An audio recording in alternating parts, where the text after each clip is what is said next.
1800 करोड़ का एक ऐसा बेशकीमती नेकलेस जिसे जमीन से 50 फुट नीचे बेहद कड़ी सुरक्षा के बीच छिपा कर रखा गया था। उसे चुराना तो दूर, उसके करीब पहुंचना भी लगभग नामुमकिन था। लेकिन तभी 8 लड़कियां मिलकर एक ऐसा मास्टर प्लान तैयार करती हैं जिसका मकसद इस नामुमकिन चोरी को मुमकिन बनाना था। अब सवाल ये है कि क्या वे हर सिक्योरिटी को चकमा देकर इस करोड़ों के नेकलेस को चुरा पाएंगी, या फिर उनकी एक छोटी सी गलती उन्हें ऐसी मुसीबत में डाल देगी जहां से निकलना लगभग असंभव होगा। कहानी की शुरुआत होती है डेबी नाम की एक बेहद चालाक और शातिर महिला से, जो सीधे एक महंगे ब्रांड के शोरूम में पहुंचती है। वहां वह बड़ी चालाकी से कई कीमती सामान उठाती है और उन पर लगे प्राइस टैग निकाल देती है। इसके बाद वह पूरे आत्मविश्वास के साथ काउंटर पर जाकर दावा करती है कि उसने ये सभी सामान पिछले हफ्ते यहीं से खरीदा था, लेकिन अब वह इन्हें वापस करना चाहती है। काउंटर पर मौजूद लड़की उससे खरीदारी की रसीद मांगती है, लेकिन डेबी के पास कोई रसीद नहीं होती। फिर उससे कार्ड से भुगतान का सबूत मांगा जाता है, लेकिन वह भी उसके पास नहीं होता। उसकी यह चाल कामयाब नहीं हो पाती और आखिरकार उसे वहां से खाली हाथ निकलना पड़ता है। लेकिन जाते जाते भी वह एक महंगा ब्रांडेड बैग उठा लेती है। यहीं से हमें अंदाजा हो जाता है कि डेबी कोई साधारण चोर नहीं, बल्कि हर छोटी बड़ी चीज में मौका तलाश लेने वाली बेहद तेज दिमाग अपराधी है। इसके बाद उसकी नजर एक 5 स्टार होटल पर पड़ती है। समस्या सिर्फ इतनी होती है कि उसके पास कमरा बुक करने के लिए एक भी पैसा नहीं होता। तभी उसकी नजर एक ऐसे कपल पर पड़ती है जो अचानक आई इमरजेंसी की वजह से होटल छोड़कर एयरपोर्ट जाने की तैयारी कर रहा होता है। बस यहीं से डेबी के दिमाग में एक और शानदार आइडिया आता है। जैसे ही वह कपल होटल से निकलता है, डेबी रिसेप्शन पर फोन करके खुद को उसी कपल की तरफ से बताती है। वह कहती है कि उनकी फ्लाइट रद्द हो गई है और वे अपना वही कमरा दोबारा लेना चाहते हैं। रिसेप्शनिस्ट को जरा भी शक नहीं होता और वह तुरंत कमरा फिर से एक्टिव कर देती है। डेबी मुस्कुराते हुए सीधे उसी कमरे में पहुंच जाती है, क्योंकि उसका पूरा बिल पहले ही चुकाया जा चुका था। दूसरी तरफ हमारी मुलाकात लू से होती है, जो कभी डेबी की पार्टनर हुआ करती थी, लेकिन डेबी के जेल जाने के बाद उसने अपराध की दुनिया से दूरी बना ली थी। एक दिन लू को डेबी का संदेश मिलता है, जिसमें वह उससे मिलने के लिए बुलाती है। इसी बीच डेबी अपने भाई डैनी की कब्र पर पहुंचती है। वह अपने भाई से बेहद प्यार करती थी और उसकी मौत को आज तक स्वीकार नहीं कर पाई थी। तभी वहाँ डैनी का पुराना साथी उससे मिलता है और दोनों कुछ देर बातचीत करते हैं। थोड़ी ही देर बाद लू भी वहाँ पहुँच जाती है और फिर दोनों एक साथ निकल पड़ते हैं। रास्ते में डेबी लू को बताती है कि उसने अपनी जिंदगी की सबसे बड़ी चोरी का प्लान तैयार कर लिया है। अगर ये प्लान सफल हो गया तो इसके बाद वह हमेशा के लिए अपराध की दुनिया छोड़ देगी। लू ये सुनकर हैरान रह जाती है और उससे पूरे प्लान के बारे में पूछती है। तब डेबी उसे कार्टियर के एक बेहद कीमती डायमंड नेकलेस की तस्वीर दिखाती है, जिसकी कीमत लगभग 1800 करोड़ होती है। यही वह नेकलेस था जिसे डेबी चुराना चाहती थी। ये सुनते ही लू के होश उड़ जाते हैं, क्योंकि वह नेकलेस जमीन से लगभग 50 फुट नीचे बने हाई सिक्योरिटी वॉल्ट में रखा गया था। वहां तक पहुंचना लगभग नामुमकिन था, लेकिन डेबी मुस्कुराते हुए कहती है कि उन्हें उस वॉल्ट तक जाने की जरूरत ही नहीं पड़ेगी, क्योंकि बहुत जल्द वह नेकलेस खुद उनके पास आने वाला है। डेबी की बात लू की समझ से पूरी तरह बाहर होती है, लेकिन वह इस मिशन का हिस्सा बनने के लिए तैयार हो जाती है। अगले दिन डेबी अपने पुराने बॉयफ्रेंड क्लॉड की आर्ट गैलरी में पहुंचती है। उसे देखते ही क्लॉड घबरा जाता है। डेबी एक प्लास्टिक का चाकू निकालकर उसे डराती है और बिना कुछ किए वहां से चली जाती है। इसके बाद डेबी लू को उसी म्यूजियम में लेकर जाती है जहां से उन्हें वह बेशकीमती नेकलेस चुराना था। वहां की सुरक्षा देखकर लू की चिंता और बढ़ जाती है। हर तरफ कैमरे, गार्ड और कड़ी निगरानी थी। ऐसे में इतनी बड़ी चोरी को अंजाम देने के लिए एक बड़ी टीम और करोड़ों रुपए की जरूरत पड़ती। लेकिन डेबी दावा करती है कि उसका मास्टर प्लान बहुत कम लोगों और बेहद कम खर्च में पूरा हो जाएगा।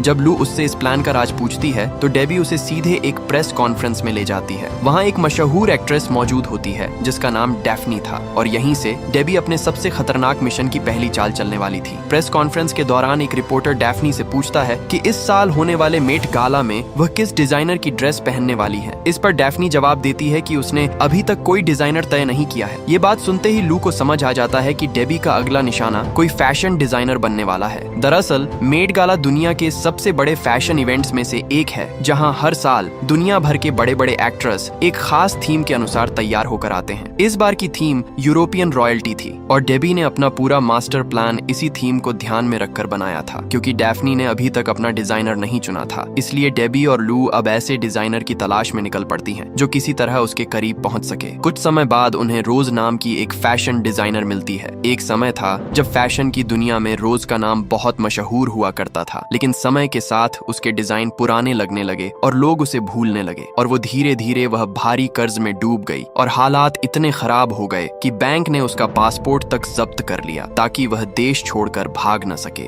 ऐसे ही एक दिन डेबी और लू उससे मिलने पहुंचते हैं। दोनों उससे दोस्ती करते हैं और बातचीत के दौरान रोज अपनी पूरी कहानी उन्हें बता देती है। उसकी बातें सुनने के बाद लू उससे कहती है कि वे उसकी सारी परेशानियां खत्म कर सकते हैं, लेकिन बदले में उसे उनका एक काम करना होगा। रोज हैरानी से पूछती है कि आखिर उसे करना क्या होगा। तभी डेबी उसे मशहूर एक्ट्रेस डैफ्नी की तस्वीर दिखाती है और कहती है कि उसे मेट गाला के लिए डैफ्नी की ड्रेस डिजाइन करनी होगी। ये सुनते ही रोज पूरी तरह चौंक जाती है। उसे यकीन ही नहीं होता कि इतनी बड़ी एक्ट्रेस उसकी बनाई हुई ड्रेस पहनने के लिए तैयार होगी। तभी डेबी उसे अपने पूरे प्लान का राज बताती है। वह बताती है कि जिस बेशकीमती डायमंड नेकलेस को वे चुराना चाहते हैं उसका नाम 2 सेंट नेकलेस है। ये कभी यूरोप की महारानी का सबसे पसंदीदा नेकलेस हुआ करता था और इसे कार्टियर ने तैयार किया था। महारानी की मौत के बाद कार्टियर ने उस नेकलेस को वापस लेकर जमीन के 50 फुट नीचे बने अपने सीक्रेट वॉल्ट में बंद कर दिया, जहां से उसे कभी भी सार्वजनिक रूप से बाहर नहीं निकाला गया। लेकिन इस बार मेट गाला की थीम यूरोपियन रॉयल्टी थी, इसलिए डेबी को पूरा भरोसा था कि अगर सही तरीका अपनाया जाए तो कार्टियर खुद उस नेकलेस को एक रात के लिए बाहर निकाल देगा। यहीं से डेबी अपना असली प्लान बताती है। उसका इरादा था कि रोज किसी तरह डैफ्नी को अपनी डिजाइन की हुई ड्रेस पहनने के लिए मना ले। इसके बाद रोज ही उसे सलाह देगी कि इस ड्रेस के साथ वही ऐतिहासिक 2 सेंट नेकलेस शानदार लगेगा। अगर सब कुछ योजना के अनुसार हुआ तो डैफ्नी रेड कारपेट पर उसी नेकलेस को पहनकर आएगी और उसी भीड़ के बीच उनकी टीम बिना किसी को भनक लगे वह नेकलेस गायब कर देगी। अब तक प्लान तो तैयार था, लेकिन इतनी बड़ी चोरी सिर्फ 3 लोग मिलकर नहीं कर सकते थे। उन्हें और साथियों की जरूरत थी। इसके बाद डेबी अनीता से मिलने पहुंचती है, जो कभी उसके भाई डैनी की पार्टनर हुआ करती थी और अब एक ज्वेलरी स्टोर में काम कर रही थी। डेबी उससे पूछती है कि अगर इस नेकलेस को छोटे छोटे गहनों में बदलना पड़े तो कितना समय लगेगा। अनीता बताती है कि इसमें कई घंटे, शायद पूरा दिन भी लग सकता है। लेकिन जैसे ही डेबी उसे इस काम के बदले 200 करोड़ देने का ऑफर देती है, अनीता तुरंत अपना फैसला बदल देती है और कहती है कि अब वह ये काम बहुत कम समय में पूरा कर सकती है। जब डेबी वापस घर पहुंचती है तब तक लू भी अपना काम पूरा कर चुकी होती है। उसने एक बेहद खतरनाक हैकर को ढूंढ लिया था जिसका नाम था नाइना बॉल। उसका नाम सुनकर सभी थोड़ा चौंक जाते हैं, लेकिन जल्द ही पता चलता है कि यह उसका असली नाम नहीं बल्कि एक कोड नेम है, क्योंकि हैकर्स अपनी असली पहचान कभी किसी के सामने नहीं आने देते। अगले दिन डेबी अपने प्लान का अगला कदम उठाती है। उसके बताए अनुसार रोज एक मशहूर एक्ट्रेस से मिलने जाती है। डेबी पहले ही पूरी मुलाकात का इंतजाम कर चुकी होती है और रोज को समझा देती है कि उसे क्या करना है। जैसे ही रोज उस एक्ट्रेस से हाथ मिलाती है, उसी पल डेबी चोरी छिपे उनकी एक तस्वीर खींच लेती है। तस्वीर को इस तरह लिया जाता है कि देखने वालों को लगे जैसे वह एक्ट्रेस रोज के डिजाइनों की तारीफ कर रही हो। इसके बाद डेबी वही तस्वीर एक अखबार में छपवा देती है। जब डैफ्नी यह खबर पढ़ती है तो उसे लगता है कि इंडस्ट्री की बड़ी बड़ी एक्ट्रेस रोज के डिजाइन पहनने के लिए उत्साहित हैं। यही देखकर वह खुद रोज से संपर्क करती है और मेट गाला के लिए अपनी ड्रेस डिजाइन करने का ऑफर दे देती है। डेबी के मास्टर प्लान का पहला पार्ट पूरी तरह सफल हो चुका था, लेकिन अभी असली खेल बाकी था।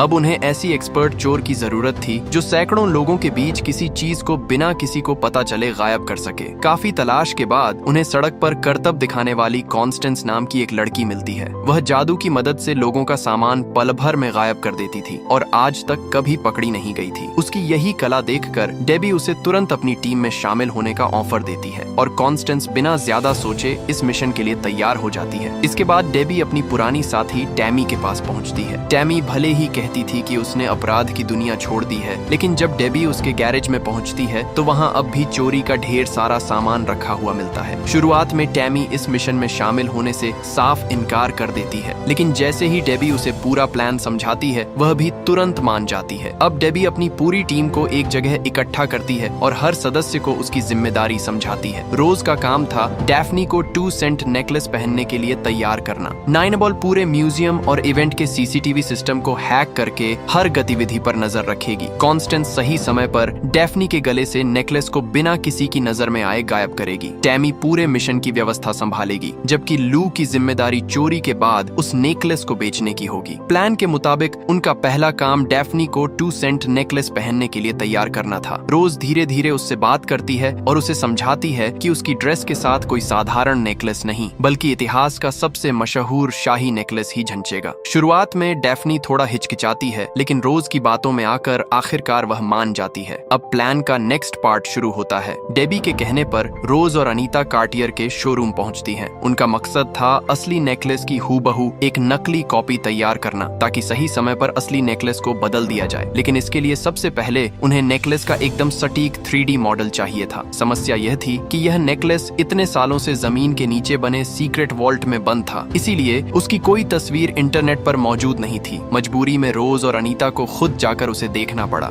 शोरूम पहुंचने के बाद वहां के कर्मचारी उन्हें कार्टियर के कई शानदार नेकलेस दिखाते हैं, लेकिन दोनों बार बार सिर्फ 2 सेंट नेकलेस देखने की जिद करती हैं। आखिरकार मामला मैनेजर तक पहुंचता है। शुरुआत में मैनेजर इतनी बड़ी कीमत वाला नेकलेस बाहर निकालने से साफ मना कर देता है, लेकिन रोज उसे समझाती है कि अगर कार्टियर अपने सबसे मशहूर नेकलेस को हमेशा तिजोरी में बंद रखेगा तो धीरे धीरे लोग इस ब्रांड को भूल जाएंगे। वहीं अगर यही नेकलेस किसी बड़ी सेलिब्रिटी के गले में दिखाई दे तो पूरी दुनिया में कार्टियर की चर्चा होने लगेगी। रोज की बात मैनेजर को सही लगती है और वह दोनों को जमीन के नीचे बने सीक्रेट वॉल्ट में ले जाने के लिए तैयार हो जाता है। वहां पहुंचकर रोज एक खास तरह का चश्मा पहन लेती है। देखने में वह बिल्कुल सामान्य चश्मा लगता था, लेकिन असल में उसके अंदर एक 3D स्कैनर छिपा हुआ था। लेकिन जैसे ही स्कैनिंग शुरू होती है, एक नई परेशानी सामने आ जाती है। वॉल्ट जमीन के काफी नीचे होने की वजह से स्कैनर को सही सिग्नल नहीं मिल पा रहा था। रोज घबरा जाती है। तभी अनीता तुरंत एक बहाना बनाती है। वह मैनेजर से कहती है कि मेट गाला का कार्यक्रम दिन में होने वाला है, इसलिए उन्हें यह भी देखना होगा कि धूप में यह नेकलेस कैसा दिखाई देगा। मैनेजर को यह बात सही लगती है और वह नेकलेस को बाहर धूप में ले आता है। रोज के चश्मे को पूरा सिग्नल मिल जाता है। वह नेकलेस को हर तरफ से बहुत ध्यान से देखने का नाटक करती है, जबकि असल में उसका चश्मा उसकी पूरी 3D स्कैनिंग कर रहा होता है। उधर नाइनाबॉल अपने सिस्टम पर बैठी उसी स्कैन की मदद से नेकलेस का डिजिटल मॉडल तैयार कर रही होती है। कुछ ही मिनटों में पूरा 3D मॉडल तैयार हो जाता है। इसके बाद रोज और अनीता वहां से निकल जाती हैं। अगले दिन कॉन्स्टेंस म्यूजियम पहुंचती है और बड़ी सफाई से वहां काम करने वाले एक सफाई कर्मचारी का ID कार्ड चुरा लेती है। वह कार्ड तुरंत नाइनाबॉल तक पहुंचा दिया जाता है। उसी ID की मदद से नाइनाबॉल सफाई कर्मचारी का भेष बनाकर म्यूजियम के अंदर घुस जाती है। उसी समय वहां मेट गाला की सुरक्षा व्यवस्था को लेकर एक अहम मीटिंग चल रही होती है। नाइनाबॉल कूड़ादान साफ करने का बहाना बनाकर कमरे में जाती है और वहां एक छोटा सा स्पीकर छिपा देती है। अब टीम बाहर बैठकर मीटिंग की हर बात सुन सकती थी। उन्हें पता चलता है कि मेट गाला के लिए पूरे सिक्योरिटी सिस्टम को अपग्रेड किया जा रहा है। ये खबर सुनकर डेबी खुश हो जाती है, क्योंकि सिस्टम अपग्रेड होने के दौरान उसमें सेंध लगाने का मौका मिल सकता था। उसी रात नाइनबॉल सिक्योरिटी टीम के कर्मचारियों की सोशल मीडिया प्रोफाइल खंगालना शुरू करती है। तभी उसे एक कर्मचारी मिलता है जिसकी पूरी प्रोफाइल सिर्फ कुत्तों की तस्वीरों से भरी हुई थी। नाइनबॉल उसकी इसी कमजोरी का फायदा उठाती है। वह कुत्तों से जुड़ी एक नकली वेबसाइट बनाती है और उसका लिंक उस कर्मचारी को भेज देती है। जैसे ही वह आदमी बिना सोचे समझे लिंक पर क्लिक करता है,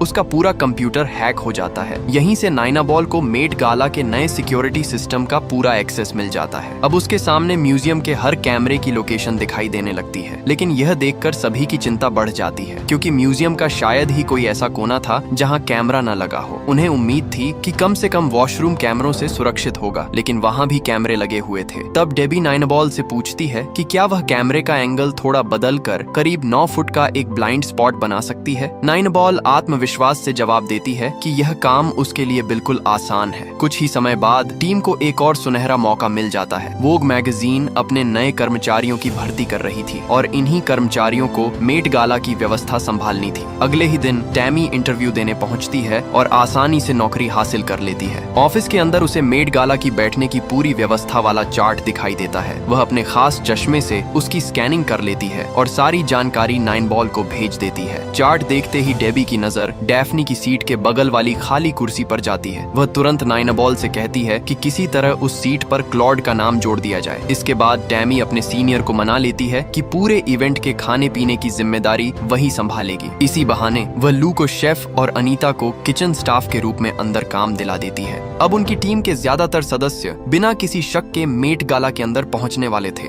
धीरे धीरे डेबी का पूरा मास्टर प्लान बिल्कुल उसी तरह आगे बढ़ रहा था जैसा उसने सोचा था। आखिरकार वह दिन भी आ जाता है जिसका सभी को इंतजार था। सुबह सुबह कार्टियर का कर्मचारी 2 सेंट नेकलेस लेकर डैफ्नी के घर पहुंचता है। रोज उसके पास खड़ी होती है और उसे नेकलेस पहनकर देखने के लिए कहती है। डैफ्नी जैसे ही नेकलेस पहनती है, रोज उसे उतारने की कोशिश करती है, लेकिन तभी एक नई मुसीबत सामने आ जाती है। नेकलेस का लॉक किसी भी तरह खुल ही नहीं रहा था। तभी कार्टियर का कर्मचारी बताता है कि इस नेकलेस को खोलने के लिए एक खास तरह का मैग्नेट चाहिए जो सिर्फ कार्टियर के पास मौजूद है। उसके बिना यह नेकलेस कभी नहीं खुल सकता। ये सुनते ही रोज के चेहरे का रंग उड़ जाता है। अगर नेकलेस खुला ही नहीं तो पूरी चोरी का प्लान यहीं खत्म हो जाएगा। लेकिन रोज तुरंत खुद को संभालती है और कर्मचारी से कहती है कि वह एक बार उसके सामने लॉक खोलकर दिखाए ताकि जरूरत पड़ने पर वह भी समझ सके। कर्मचारी जैसे ही मैग्नेट से लॉक खोलकर दिखाता है, रोज चोरी छिपे पूरे प्रोसेस की वीडियो बना लेती है और तुरंत डेबी को भेज देती है। वीडियो देखकर डेबी की चिंता और बढ़ जाती है। तभी नाइनाबॉल को एक शानदार आइडिया आता है। वह यह वीडियो अपनी बहन को भेजती है जो ऐसे डिवाइस बनाने में माहिर थी। वीडियो देखने के बाद उसकी बहन बिल्कुल वैसा ही मैग्नेट तैयार कर देती है और नाइनाबॉल को दे देती है। शाम होते होते मेट गाला की शानदार शुरुआत हो जाती है। डैफ्नी पूरे शाही अंदाज में 2 सेंट नेकलेस पहनकर इवेंट में पहुंचती है। उसके साथ रोज और कार्टियर का कर्मचारी भी मौजूद होते हैं, जबकि डेबी की पूरी टीम पहले से अपनी अपनी जगह संभाल चुकी होती है। नाइनाबॉल बाहर खड़ी एक वैन में बैठकर हैक किए गए कैमरों के जरिए पूरे म्यूजियम पर नजर रख रही होती है। योजना के अनुसार डैफ्नी सबसे पहले म्यूजियम के उस हिस्से में जाती है जहां यूरोप के सबसे कीमती शाही गहने प्रदर्शित किए गए थे। वहां कुछ समय बिताने के बाद वह अपनी तय सीट की ओर बढ़ जाती है और अब डेबी की जिंदगी की सबसे बड़ी चोरी शुरू होने वाली थी। डिनर शुरू होते ही लू वेटर का भेष बनाकर चुपचाप डैफ्नी की टेबल तक पहुंचती है। मौका मिलते ही वह बड़ी सफाई से उसके खाने में एक खास केमिकल मिला देती है। पूरा दिन तैयारियों में व्यस्त रहने की वजह से डैफ्नी बेहद भूखी थी, इसलिए वह जल्दी जल्दी खाना खाने लगती है। लेकिन कुछ ही देर बाद उसकी तबीयत अचानक बिगड़ने लगती है। उसे तेज बेचैनी महसूस होती है और वह बिना देर किए सीधे वॉशरूम की तरफ भागती है। यही वह पल था जिसका पूरी टीम को इंतजार था। जैसे ही डैफ्नी वॉशरूम की ओर जाती है, कॉन्स्टेंस बड़ी चालाकी से बाकी सभी वॉशरूम के दरवाजे बंद कर देती है और सिर्फ उसी वॉशरूम को खुला छोड़ती है जहां डैफ्नी जाती है। दूसरी तरफ डेबी बाहर खड़ी होकर पूरे माहौल पर नजर रखती है। डैफ्नी इतनी ज्यादा परेशान थी कि उसे अपने आसपास की किसी चीज का होश ही नहीं रहता। तभी कार्टियर का एजेंट भी उसके पीछे अंदर जाने की कोशिश करता है, लेकिन डेबी उसे रोक देती है और याद दिलाती है कि यह लेडीज वॉशरूम है। उसी दौरान कॉन्स्टेंस म्यूजियम स्टाफ का भेष बनाकर डैफ्नी की मदद करने के बहाने अंदर पहुंचती है। वह इतनी सफाई से डैफ्नी के गले से 2 सेंट नेकलेस निकाल लेती है कि डैफ्नी को इसका जरा भी एहसास नहीं होता। उधर ठीक उसी समय एक वेटर खाने की ट्रे लेकर उस ब्लाइंड स्पॉट से गुजर रहा होता है जिसे नाइनबॉल ने पहले से तैयार किया था। डेबी हल्का सा धक्का देकर उसे उसी जगह रोक देती है और अगले ही पल कॉन्स्टेंस चोरी किया हुआ नेकलेस उसकी ट्रे पर रख देती है। बेचारा वेटर अपने काम में इतना व्यस्त होता है कि उसे पता ही नहीं चलता कि उसकी ट्रे पर करोड़ों रुपए का नेकलेस रखा जा चुका है। कुछ ही सेकंड बाद वही ट्रे किचन में पहुंचती है जहां अनीता पहले से इंतजार कर रही होती है। वह तुरंत नेकलेस उठाती है और वॉशरूम में जाकर उसे छोटे छोटे हिस्सों में तोड़ने का काम शुरू कर देती है। इधर डैफ्नी वॉशरूम से बाहर आती है। उसकी हालत देखकर सभी घबरा जाते हैं, लेकिन अगले ही पल कार्टियर के एजेंट की नजर उसके गले पर पड़ती है और उसके होश उड़ जाते हैं। डैफ्नी के गले से 18 करोड़ का 2 सेंट नेकलेस गायब हो चुका था। पूरे म्यूजियम में अफरा तफरी मच जाती है। एजेंट सबसे पहले वॉशरूम की तलाशी लेते हैं, लेकिन वहाँ कुछ भी नहीं मिलता। फिर वे डैफ्नी से पूछताछ करते हैं, लेकिन उसे खुद नहीं पता होता कि नेकलेस आखिर गया कहाँ। उसी समय क्लॉड आगे आता है और बताता है कि वह पूरे समय डैफ्नी के साथ था, लेकिन उसे भी कुछ संदिग्ध दिखाई नहीं दिया। अब सुरक्षा और भी सख्त कर दी जाती है। सभी मेहमानों को हॉल में रोक लिया जाता है और एक एक व्यक्ति की जांच शुरू हो जाती है, लेकिन करोड़ों का वह नेकलेस जैसे हवा में गायब हो चुका था। उधर नाइनाबॉल कैमरों के जरिए सब कुछ देख रही होती है। तभी उसे पता चलता है कि एक सिक्योरिटी गार्ड सीधे किचन की ओर बढ़ रहा है, जहां अनीता अभी भी नेकलेस को अलग अलग हिस्सों में तोड़ रही थी। नाइनबॉल तुरंत डेबी को चेतावनी देती है। बिना एक सेकंड गंवाए डेबी टैमी को प्लान का अगला हिस्सा शुरू करने का इशारा करती है। टैमी के पास पहले से तैयार नकली नेकलेस था जिसे उसने अपनी टांग से बांध रखा था। वह मौका मिलते ही उसे निकालकर पास बने फव्वारे में फेंक देती है और ऐसा माहौल बना देती है जैसे डैफ्नी जल्दबाजी में वॉशरूम जाते समय नेकलेस वहीं गिराकर चली गई हो और खबर पूरे म्यूजियम में फैल जाती है। कार्टियर के एजेंट राहत की सांस लेते हैं और सभी सिक्योरिटी गार्ड, यहाँ तक कि किचन की तरफ जा रहा गार्ड भी वापस बुला लिया जाता है। यही वह मौका था जिसकी अनीता को जरूरत थी। वह असली नेकलेस को पूरी तरह खोलकर उसे कई छोटे छोटे गहनों में बदल देती है। इसके बाद कॉन्स्टेंस वे सारे गहने डेबी तक पहुंचाती है और डेबी उन्हें अपनी पूरी टीम में में बांट देती है। किसी के पास ब्रेसलेट चला जाता है, किसी के पास कान की बालियां तो किसी के पास अंगूठी। यही वजह थी कि करोड़ों रुपए का नेकलेस सबकी आंखों के सामने म्यूजियम से बाहर निकल गया और किसी को इसकी भनक तक नहीं लगी। इसी बीच डेबी की मुलाकात अचानक क्लॉड से हो जाती है। उसे देखकर क्लॉड पूरी तरह हैरान रह जाता है। वह कुछ समझ पाता उससे पहले ही डेबी बिना कुछ बोले वहां से निकल जाती है। आखिरकार जांच पूरी होने के बाद मेहमान एक एक करके म्यूजियम से बाहर जाने लगते हैं। किसी को जरा भी अंदाजा नहीं होता कि हर सदस्य अपने साथ उस बेशकीमती नेकलेस का एक हिस्सा लेकर जा रहा है। दूसरी तरफ कार्टियर के एजेंट फव्वारे से मिला नेकलेस वापस शोरूम ले आते हैं, लेकिन जैसे ही मैनेजर उसकी जांच करता है उसके पैरों तले जमीन खिसक जाती है। वह असली नहीं बल्कि बेहद शानदार तरीके से बनाया गया नकली नेकलेस था। हालांकि नेकलेस का बीमा कराया गया था, इसलिए तुरंत इंश्योरेंस कंपनी को खबर दी जाती है। कंपनी इस मामले की जांच के लिए जॉन नाम के एक अनुभवी इन्वेस्टिगेटर को नियुक्त करती है। जॉन सबसे पहले कार्टियर के एजेंट से पूछताछ करता है। इसके बाद वह म्यूजियम की पूरी ड्रेनेज लाइन तक की तलाशी लेता है, लेकिन वहां भी उसे कुछ नहीं मिलता।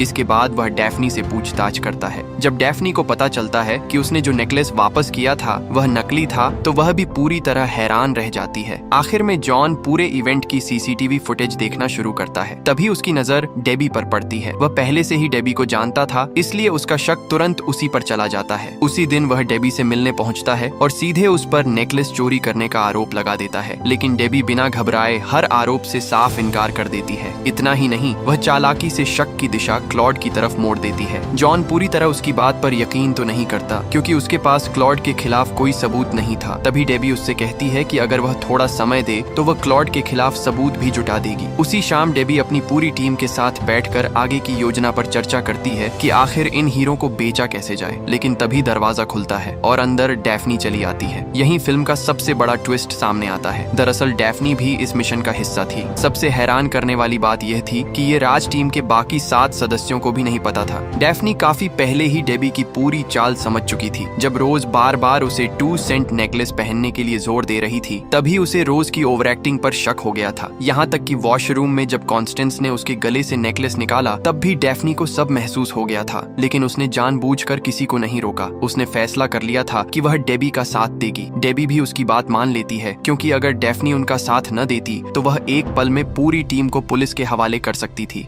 लेकिन अब भी एक बहुत बड़ी समस्या बाकी थी। जब तक इस चोरी का केस बंद नहीं हो जाता, वे इन हीरो को बेच नहीं सकते थे। अब उन्हें किसी ऐसे इंसान की जरूरत थी जिस पर पूरी चोरी का इल्जाम डाला जा सके, यानी एक बलि का बकरा। डेबी मुस्कुराते हुए अपनी टीम को बताती है कि उन्हें बलि का बकरा ढूंढने की जरूरत ही नहीं है, क्योंकि उसने पहले से ही एक इंसान चुन रखा है, क्लॉड। उसी रात डैफ्नी डेबी के बताए अनुसार क्लॉड से मिलने जाती है। दोनों पूरी रात साथ बिताते हैं। अगली सुबह क्लॉड के जागने से पहले ही डैफ्नी चुपचाप उसकी अलमारी से वही सूट निकालती है जो उसने मेट गाला की रात पहना था। दरअसल मेट गाला के दौरान जब डेबी जानबूझकर क्लॉड से टकराई थी, तभी उसने चोरी छिपे 2 सेंट नेकलेस का एक छोटा सा टुकड़ा उसकी जेब में डाल दिया था। डैफ्नी उसी सूट की जेब से वह हीरे का टुकड़ा निकालती है, उसकी तस्वीर खींचती है और तुरंत डेबी को भेज देती है। डेबी बिना देर किए वह फोटो इन्वेस्टिगेटर जॉन तक पहुंचा देती है। अब जॉन के हाथ पहली बार एक ठोस सबूत आ चुका था। वह तुरंत पुलिस को खबर देता है और कुछ ही समय बाद क्लॉड को गिरफ्तार कर लिया जाता है। लेकिन सवाल यह था कि आखिर डेबी ने क्लॉड को ही क्यों फंसाया। इसका जवाब उनके अतीत में छिपा था। कई साल पहले डेबी और क्लॉड एक दूसरे से प्यार करते थे। दोनों मिलकर महंगी आर्ट गैलरियों से कीमती पेंटिंग्स चुराते और उन्हें बेचकर करोड़ों कमाते थे। लेकिन एक दिन उनकी किस्मत ने साथ छोड़ दिया और दोनों पुलिस के हत्थे चढ़ गए। उस मुश्किल वक्त में क्लॉड ने खुद को बचाने के लिए पूरी गद्दारी कर दी। उसने सारा इल्जाम डेबी पर डाल दिया और पुलिस से कह दिया कि डेबी ने उसे मजबूर करके यह सब करवाया था। जेल से बाहर आने के बाद